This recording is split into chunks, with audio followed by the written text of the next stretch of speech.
The French defense is a very popular opening, so it's good to know how to play the opening itself and how to play against it. As a new player, I wouldn't recommend it. There's just too many problems with it. The main problem is your light squared bishop, the queenside bishop for black, doesn't get in the action. It gets blocked in.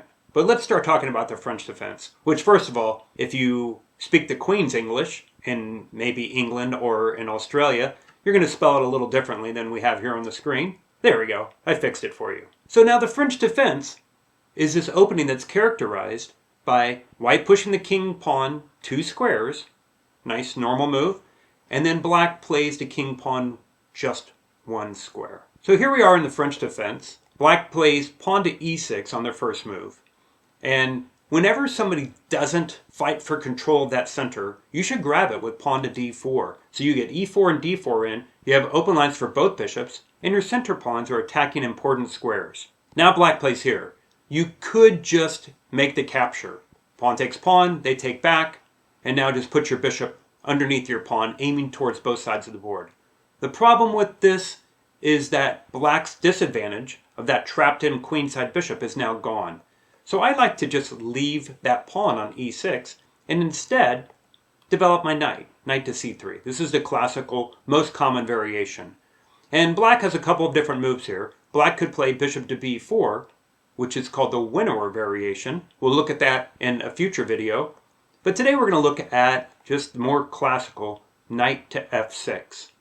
And when this knight comes out, we can pin it. Bishop to g5 pins the knight to the queen. If they move the knight, you take the queen. So black breaks the pin, and now we push our e-pawn. Pawn to e5 chases that knight away. It also grabs more space. That means that we're pushing that pawn on our opponent's side. And remember, your pawns are like your wall. So as you push them out, it's kind of, now you have more room in your house. You have more room to move around, and that's what you want, more room for your pieces. And so the knight retreats, and we have an important decision to make. Do we trade bishops, yes or no? At first glance, you might think that white's bishop is better than black's bishop.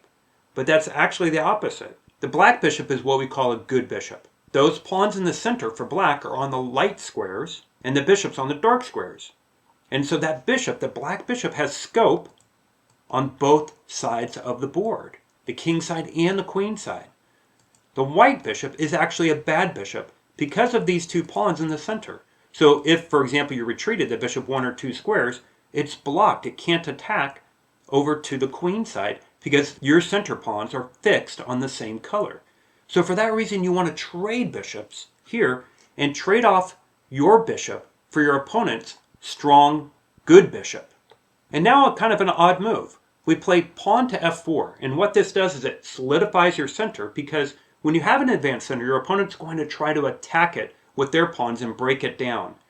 Now at this point, we're going to make black do a mistake. Black is going to blunder here. Black plays pawn to c5, and that leaves a hole. Now this is a plan for black. They definitely want to play pawn c5, but not yet. It's too early. Now they've left a hole right here at d6, and your knight jumps into b5, and next move, you're either going to d6 check, or even better, if they let you do it, you'll come into c7 and win their rook. If the king is still there, it'll be a fork. If the king is castled, then you just moved into c7 and trap it. So this is the French defense main trap that you do on the very beginning of the game if your opponent is too eager with that pawn to c5. So by the way, they should play instead pawn to a6 first, and then next they're coming with pawn to c5. Okay, so a quick recap, and we can go back to our drawing here and see that each piece has a different plan. Let's go and look at the white side. That center pawn for white, the e-pawn, it says soon I'll move up and make a pawn chain. It'll be a pawn chain, but it'll also guard important squares. The queen side knight says I come out and I reinforce the center, I protect the center. And look at the king side bishop for white, the light squared bishop. It's not going to go all the way out and play a check or something like that.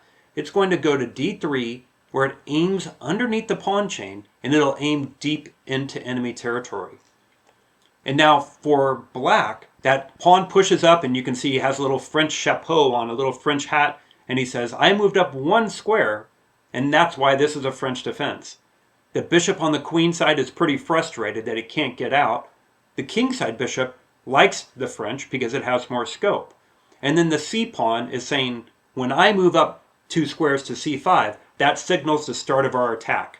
But as we just learned, if you push that pawn up too soon, then it's going to leave a hole, and white's going to jump knight to b5, and then knight either into d6 or into c7.